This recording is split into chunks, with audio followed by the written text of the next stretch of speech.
ஒரு காதலனும் காதலியும் சுவாரஸ்யமாக உட்காந்து பேசிகிட்டு இருந்தாங்க. அப்போது காதலி காதலன் கிட்ட ஒரு கேள்வி கேட்டான். உன்னால் ஒரே வார்த்தையில் ஒரு கவிதை சொல்ல முடியுமா அப்படின்னு அந்த கேள்வியை கேட்டான். காதலன் கொஞ்சம் யோசிச்சுட்டு அம்மா அப்படின்னு சொன்னான். ஆச்சரியப்பட்டு போன காதலி, சரி இப்போது உன்னால் ஒரே ஒரு எழுத்தில் ஒரு கவிதை சொல்ல முடியுமா அப்படின்னு சொல்லிட்டு கேட்டான். அதுக்கு காதலன் இன்னும் கொஞ்சம் யோசிச்சுட்டு நீ அப்படின்னு சொன்னான். காதலி இதுக்கு மேலே என்ன வேணும், ரொம்ப சுவாரஸ்யமாக ஆச்சரியப்பட்டு கட்டி பிடிச்சி ஒரு முத்தம் கொடுத்தான். இந்த மாதிரியான சுவாரஸ்யங்களும் வார்த்தை அலங்காரங்களும் எதுகை மோனைகளும் புத்திசாலித்தனங்களும் நகைச்சுவையும் தமிழில் மட்டும்தான் இருக்கும், தமிழில் மட்டும்தான் முடியும் அப்படின்னு நான் நம்புகிறேன். அதனால தான் நம்மளோட கதைகளும் கவிதைகளும் நாவல்களும் காலம் தாண்டியும் நம்ம மனசில் நிற்குது. வணக்கம், இது இழா, தமிழின் சிறப்பையும் தமிழரின் பெருமையும் சொல்லும் நிகழ்ச்சி.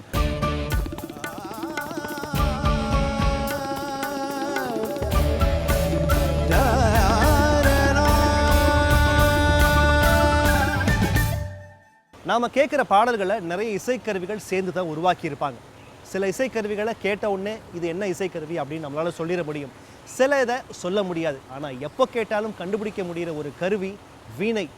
சோகமாக இருந்தாலும் சரி, சந்தோஷமாக இருந்தாலும் சரி, ரெண்டுத்தையும் சரிசமமாக கொடுக்குற ஒரு அற்புதமான கருவி தான் இந்த வீணை. இன்னைக்கு உலகம் முழுக்க பிரபலமாக இருக்கிற இந்த வீணை நம்ம ஊரில் நமக்கு ரொம்பவே பக்கத்தில் தான் ரொம்ப வருஷமாக தயாரிக்கப்படுது. பொதுவாக நம்ம பயன்படுத்துகிற பொருட்கள் எங்கே தயாரித்தாங்க, எப்படி தயாரித்தாங்க, யார் தயாரித்தாங்க அப்படிங்கிறதுல நம்ம பெருசாக ஆர்வம் காட்டுறதில்லை.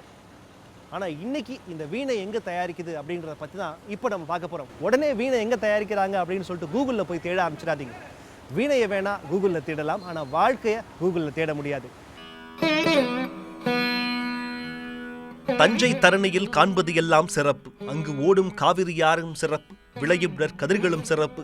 தஞ்சை மண்ணிலிருந்து உருவாகும் மற்றொரு சிறப்பான அம்சம் தஞ்சாவூர் வீணை. திருவிளையாடல் படத்தில் பாட்டும் நானே பாவமும் நானே பாடலில் சிவாஜியின் கையில் இருக்கும் அந்த வீணையின் பெயர் மச்ச வீணை. மீன் போன்ற முக வடிவம் கொண்டு அமைக்கப்பட்ட ஒரு புராதன காலத்து வீணை அது. அது உருவான இடமும் தஞ்சாவூர் தான். வீணையின் வரலாறு என்பது கிமு 1500 ஆண்டுகளுக்கு முன்னரே அதர்வண வேதம் மற்றும் ரிக் வேதத்திலும் குறிப்பிடப்பட்டுள்ளது. வேடனின் கையில் உள்ள அம்பில் இருக்கும் தந்தியை இழுக்கும் போது ஒரு சத்தம் வரும். அந்த சத்தம் கொடுக்கும் நாதத்தில் இருந்து உருவானதுதான் வீணையின் சரித்திரம். தந்தி வைத்து மீட்டும் கருவிகள் அனைத்துமே அக்காலத்தில் வீணையின் குடும்பமாக பாவிக்கப்பட்டிருக்கிறது. மரத்தில் இருந்து பிரியும் கிளைகளைப் போல வீணையில் இருந்து யாழ், தம்புரா, ஆகாச வீணை என்று பல வகை வீணைகள் காலப்போக்கில் உருவாகியிருக்கிறது. இவ்வளவு சிறப்பு வாய்ந்த இந்த வீணைகள் தயாரிக்கப்படுவது தமிழ்நாட்டின் நெற்களஞ்சியம் தஞ்சையில். இன்று இந்தியாவெங்கும் இருக்கும் பிரபல வீணை கலைஞர்களின் முதல் தேர்வாக இருப்பது தஞ்சை மண்ணில் உருவாக்கப்படும் வீணையாகும். 16ஆம் நூற்றாண்டு காலம் தொட்டு ரகுநாத தொண்டைமான் என்கிற அரசனின் ஆட்சியில்தான் தஞ்சையில் வீணை தயாரிக்கும் பணி ஆரம்பமாகியது என்று இங்கிருக்கும் கலைஞர்கள் சொல்கிறார்கள். அவர்களின் வழி வந்தவர்கள்தான் இன்றும் இந்த உன்னத கருவியை உருவாக்கி கொண்டிருக்கிறார்கள். இந்த தஞ்சாவூரில் வீணை தயாரிச்சுக்கிட்டு இருக்கிறது ரகுநாத தொண்டைமான் காலத்திலேருந்து கிட்டத்தட்ட 300 ஆண்டுகளாக இந்த வீணை தயாரிப்பு இங்கே நடக்குது. எங்கள் அப்பாவுக்கு அப்புறம் நான் என் தம்பி இங்கே செஞ்சுக்கிட்டு இருக்கோம். நான் இப்போ ஒரு 30 வருஷமாக அந்த தொழிலில் ஈடுபட்டிருக்கேன். தொழில்நுட்பம் என்னதான் மாறியிருந்தாலும் இந்த வீணை உருவாக்கும் கலைஞர்கள் அனைவரும் இன்னும் கையில் தான் இதை தயாரித்து கொண்டிருக்கிறார்கள்.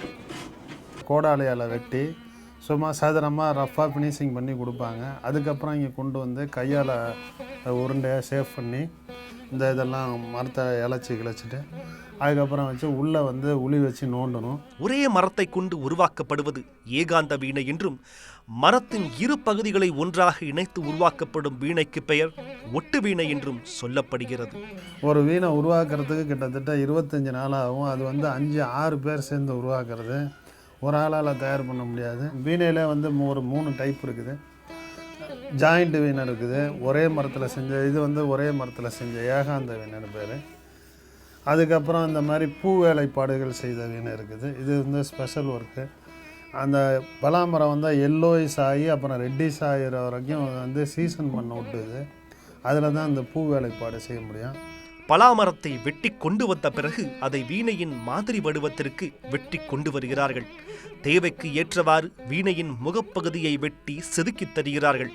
அதற்கு பின்னர் வீணை உருவாக்கும் கலைஞர்களிடம் வந்த பிறகு அழகாக செதுக்கப்பட்டு தந்திகள் பூட்டி வாசிக்கத் தகுந்த வீணையாக இங்கே உருவாக்கப்படுகிறது.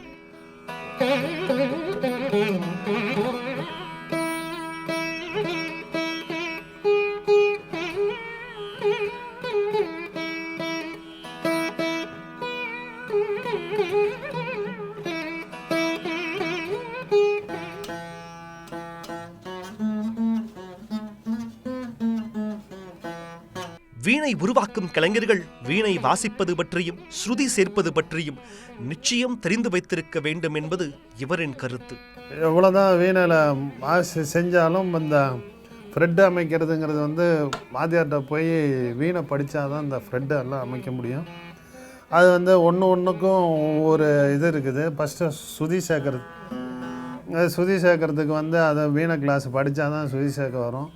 இப்போ ஒன்றுக்கும் ஒரு பேர் இருக்குது. இது வந்து ரிஷபம், சதுர்ச ரிஷபம், காந்தாரம், அந்தர காந்தாரம், மத்தியமம், பிரதிமத்தியமம், தைவதம், பஞ்சமம், நிஷாதம், காக்லி நிஷாதம், சஜ்ஜமம், இப்படி இருக்குது. இது வந்து ஒரு 12. அதுக்கப்புறம் மேலே ஒரு 12. இது வந்து மேல் ஸ்தாயி வரிசை, இது வந்து கீழ் ஸ்தாயி வரிசை. அது மாதிரி இருக்குது. வீணைக்கு மொத்தம் 7 கம்பிகள். இந்த ஃபஸ்ட்டு கம்பி பேர் சஜ்ஜமன் பேர். இது வந்து மந்திரம். பஞ்சம், அடுத்த கம்பி பேர் பஞ்சமம், அடுத்தது மந்திரம், இது அனுமந்திரம். சஜ்ஜமம், பஞ்சமம், மந்திரம், அனுமந்திரம்னு பேர். தஞ்சாவூரில் தயாராகும் இந்த வீணைகள் கடந்த 2012இல் புவிசார் குறியீடு வாங்கிவிட்டது என்றும், அதனால் இந்த வீணைகளில் மேட் இன் தஞ்சாவூர் என்றும் அச்சிட்டுக் கொள்ளலாம் என்றும் தெரிகிறது. சுமார் 1500 ஆண்டுகள் பழமை வாய்ந்த இந்த வீணை நம் மண்ணில் தயாராகி இன்று உலகம் முழுவதும் தந்தி மீட்டிக் கொண்டிருப்பது தமிழனான நமக்கு நிச்சயம் பெருமை வாய்ந்த ஒன்று.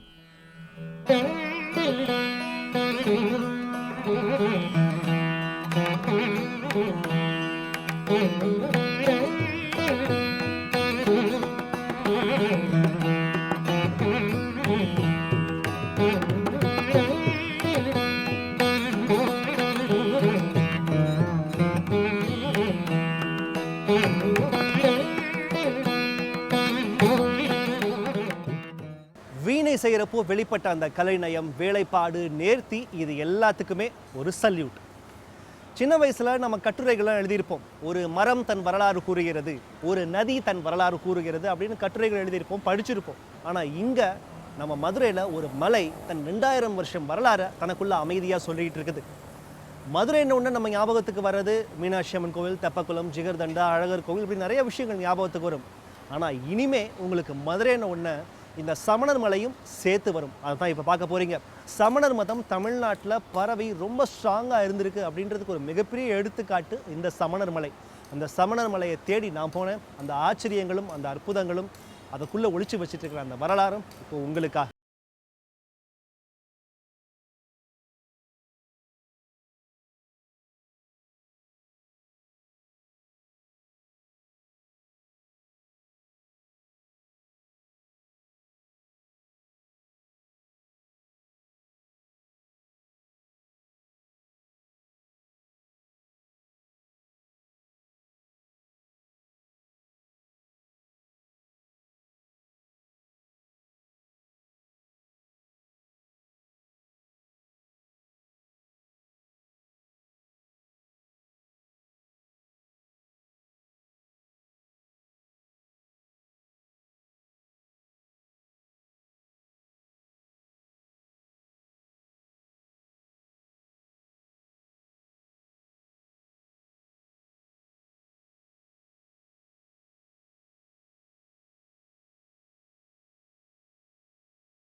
நின்றுட்டு இருக்கிற இந்த இடம் நகரத்தோட எந்தவித ஆர்ப்பாட்டமோ ஆரவாரமோ இல்லாமல் இருக்குது. மதுரையிலிருந்து தேனி போகிற வழியில் இருக்கிற நாகமலை புதுக்கோட்டையிலிருந்து சுமார் 2 கிலோமீட்டர் தொலைவில் இருக்கிற கீழக்குயில்குடி அப்படின்ற ஒரு கிராமத்தில் தான் இருக்குது. இன்னும் உங்களுக்கு தெரிகிற மாதிரி சொல்லணும்னா, சமீபத்தில் வெளிவந்த ஜெகர்தண்டா படத்தில் சில பாடல் காட்சிகள் ஒரு சில முக்கியமான இடங்கள்லாம் இந்த மலையில் எடுத்திருக்காங்க அப்படின்னா உங்களுக்கு உடனே ஞாபகம் வந்துடும். இந்த ஏரியாக்காரங்களுக்கு மட்டும்தான் இந்த இடம் வந்து கொஞ்சம் பரிச்சயம், வெளியூர்காரங்களுக்கு அவ்வளோவா பரிச்சயம் கிடையாது. சமணர் மலை அப்படின்னு சொல்கிறாங்க இந்த இடம். ஆர்கியாலஜிக்கல் டிபார்ட்மெண்ட்டால் கண்டுபிடிக்கப்பட்ட ஒரு பகுதி இது. இந்த குகை தான் எனக்கு பின்னாடி இருக்கிறது, இது சமணர் குகை அப்படின்னு சொல்கிறாங்க. சமண மதம் ஒரு காலத்தில் தமிழ்நாட்டில் மிகப்பெரிய அளவில் பரவி இருந்ததற்கு இந்த மலை ஒரு முக்கியமான சான்று.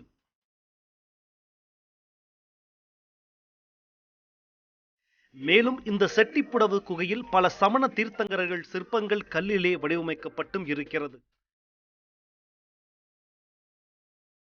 இந்த குகையின் உள்ளே அம்பாலிகா என்னும் பெண் உருவம் சிங்கம் மீது அமர்ந்து யானை மீது வரும் அரக்கனுடன் போர் செய்வது போன்று செதுக்கப்பட்டுள்ளது.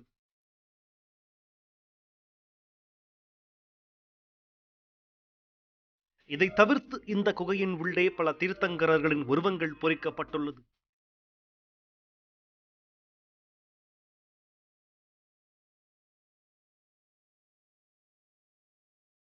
இந்த புடவின் வெளியில் சுமார் 8 அடியில் கடைசி தீர்த்தங்கரரான மகாவீரரின் சிலையும் செதுக்கப்பட்டுள்ளது.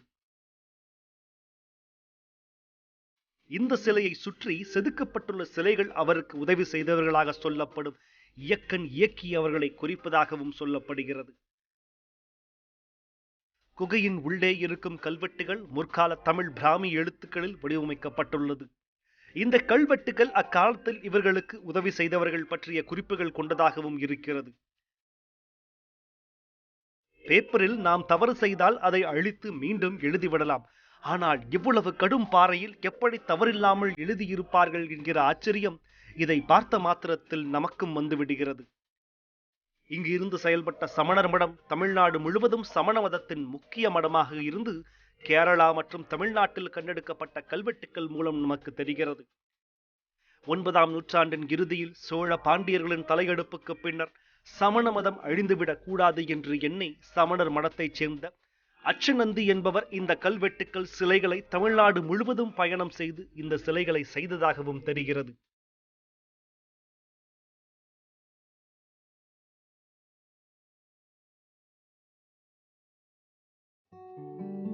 மலையின் உச்சியில் இருக்கும் பேச்சி பள்ளத்துக்கு செல்வது என்பது அவ்வளவு எளிதான காரியம் இல்லை. செல்லும் வழியில் சில இடங்களில் படிகளும் சில இடங்களில் வெற்று பாறைகளும் காணப்படுகிறது. சுமார் 420 படிகள் விட்டு விட்டு இருக்கிறது.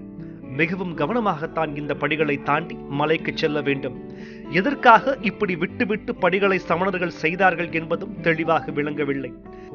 இந்த சமணர் மலையில் இருக்கிற சமணர் குகையை பார்த்தோம். இப்போ நான் ஏறிட்டு இருக்கிறது இந்த சமணர் மலைக்கு. ஏறுறதுக்கு நிஜமாவே மூச்சு வாங்குது. ஆனால் நிச்சயமாக வந்து கொஞ்சம் கஷ்டமான விஷயம்தான் இந்த சமணர் மலையை ஏறுறது.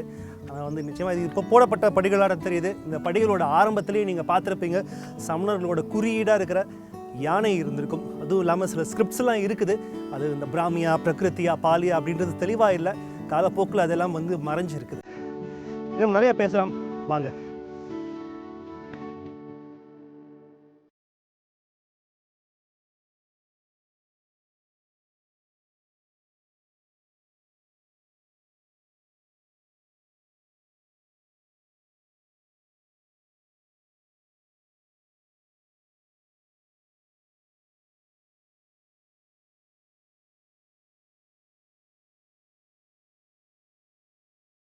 இந்த பேச்சி பள்ளத்தில் ஒரு இயற்கை சுனையும் அதன் மேலே 8 சிற்பங்களும் பாறைகளில் செதுக்கப்பட்டுள்ளது. சில சிலைகளில் முகம் சிதைக்கப்பட்டிருந்தாலும் அதில் பகுபலி மற்றும் மகாவீரர் தீர்த்தங்கரர்கள் உருவம் அங்கே இருப்பதாக அங்கிருக்கும் கல்வெட்டுகள் தெரிவிக்கிறது. இன்று நமக்கு தெரிந்த தமிழ் மொழிக்கு முன்னோடியாக விளங்கும் தமிழ் பிராமி வட்டெழுத்துக்கள் மூலமாகத்தான் கல்வெட்டுக்கள் பல செய்திகளை நமக்கு தெரிவிக்கிறது.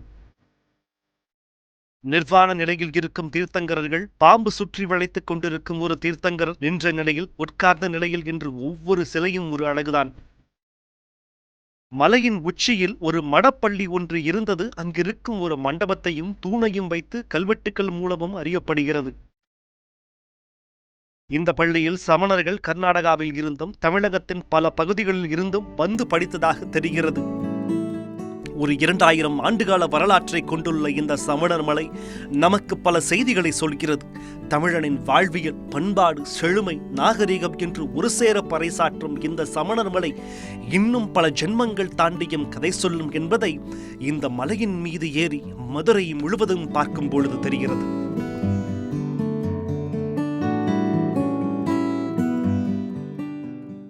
சமணர்கள் ஏன் நிலப்பகுதியை விட்டுட்டு மலையில போயிட்டு படுகைகளும் புகைகளும் செஞ்சு தங்கினாங்க அப்படிங்கிற என்னோட கேள்விக்கு கிடைச்ச பதில் தான் டிட்டாச்மெண்ட். எதன் மீதும் பற்றில்லாமல் இருத்தல், இதுதான் அவங்களோட கோட்பாடு. ஆனால் உணவை பொறுத்த வரைக்கும் என்னால் அப்படி இருக்க முடியாது. எல்லாத்தையும் ஒரு புடி பிடிச்சிடணும், ஒரு கட்டு கட்டிடணும் அப்படிங்கிறது என்னோட பாலிசி. தமிழ்நாட்டில் ஒரு சில மாவட்டங்களுக்கு மட்டுமே பிரபலமாக இருக்கிற உணவுகள் அப்படின்னு சில இருக்குது. அந்தந்த மாவட்டங்களில் மட்டும்தான் அந்த பலகாரங்களும் அந்த உணவுகளும் ஃபேமஸாக இருக்கும், ரொம்ப பிரபலமாக இருக்கணும். அப்படி புதுக்கோட்டை மாவட்டத்தில் ரொம்ப பிரபலமாக இருக்கிற ஒரு உணவு தான் முட்டை மாஸ். புதுக்கோட்டை மாவட்டத்தில் போயிட்டு முட்டை மாஸ் எங்கே அப்படின்னு கேட்ட உடனே அட வாங்க தம்பி அப்படின்ட்டு நம்மளை முத்துப்பிள்ளை கேன்டீன் கூப்பிட்டு போயிடறாங்க.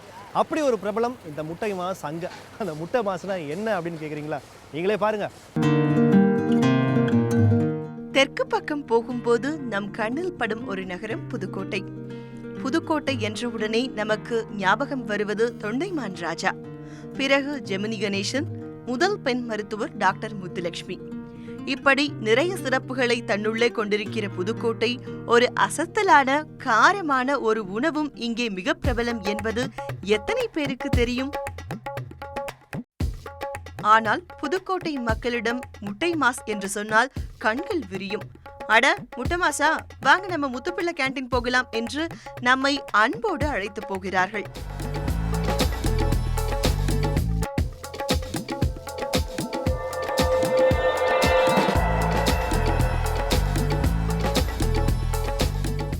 மாஸ் அவித்த முட்டையை வைத்துக் கொண்டு தயாராகும் இந்த சைடிஷ் புதுக்கோட்டை இரவு உணவகங்களில் ரொம்ப பிரபலம்.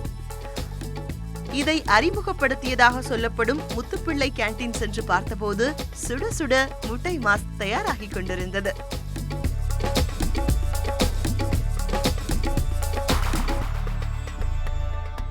சின்ன சின்னதாக நறுக்கப்பட்ட அவித்த முட்டை, வெங்காயம், தக்காளி, மிளகாய்த்தூள், கருவேப்பிள்ளை, பிறகு சில மசாலா தூள்கள், ஒரு ரகசிய குழம்பு, இவையெல்லாம் ஒன்றாக கலந்து தோசைக்கல்லில் சில நிமிடங்கள் கொதித்த பின்னர் சுட சுட காரமாக இந்த முட்டை மாஸ் ரெடி. 50 வருஷத்துக்கு முன்னால் ஒன்றும் சாப்பிட ஒன்றும் இல்லைன்னு மாஸ்டராக முட்டையை வெட்டி போட்டு குழம்பு ஊற்றி ஒன்று தயார் பண்ணார். அதுதான் மாஸ்னு பேர். காலையில் 8 மணிலேருந்து நைட்டு 12 மணி வரையும் கடை சார். மாசு எந்த டைம் கேட்டாலும் போட்டு தருவோம். மாசு ஒரு நாளைக்கு 1800 மாசு கிட்ட ஓடும். ஒரு மாசு 20 ரூபா. ஒரு மாசுக்கு 2 முட்டை. பச்சை முட்டை மாஸ், கோல்டன் மாஸ், வெட்டு மாஸ், நைஸ் மாஸ் அப்படின்னு பல வகை போடுவோம் மாஸில். இப்போது புதுக்கோட்டை நகரின் அநேக இரவு உணவகங்களில் மாலை 5 மணிக்கு மேல் இந்த முட்டை மாஸ் தயாராவதை பல இடங்களில் பார்க்கலாம். 1950 இந்த முட்டை மாசை விற்று வரும் இவர்கள் தக்காளி, வெங்காயத்தின் விலை ஏறும்போது கூட இவர்கள் முட்டை மாசின் விலையை ஏற்றுவதில்லை. சொந்த ஊர் புதுக்கோட்டை தான். இங்கே பிறந்து வளர்ந்து எல்லாமே. ஆமாம், 20 வருஷம் சாப்பிட்டு இருக்கேன். நல்லபடியாக நல்லா டேஸ்ட்டாக இருக்கும். முட்டை மாசு, இது ஆம்லெட் எல்லாமே அனைத்தும் நல்லா இருக்கும். அதுவே அந்த ருசிக்காவடியே வந்து சாப்பிட்டு. இந்த முட்டை மாஸ் கூடவே இவர்கள் கண்டுபிடித்திருக்கும் இன்னொரு இரவு உணவு லாபா. எதற்காக இப்படி ஒரு பெயர் வைத்தார்கள் என்ற வரலாறு தெரியவில்லை. ஆனால் உடைத்த முட்டையை பரோட்டாவுக்குள் ஊற்றி வெங்காயம், தக்காளி சேர்த்து அதை மடித்து வேக வைத்து 4 துண்டுகளாக நறுக்கினால் வருவதுதான் லாபா. இதுவும் இந்த கடையில் வெகு பிரபலம்.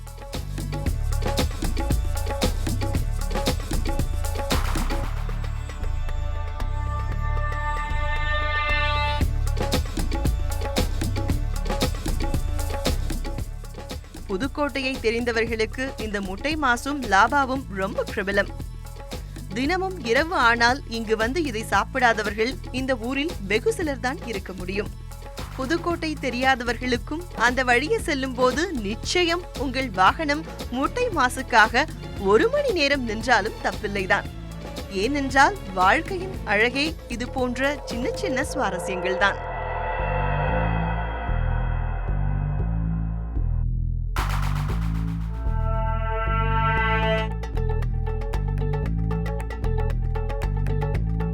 ஒரு வீணை உருவான விதம், ஒரு மிகப்பெரிய நாகரிகத்தோட வரலாறு, அப்புறம் காரசாரமான முட்டை மாஸ், இது மூணுத்தையும் தான் இன்னைக்கு நம்ம பார்த்தோம். நிச்சயம் உங்களுக்கு பிடிச்சிருக்கும் அப்படின்னு நான் நம்புறேன்.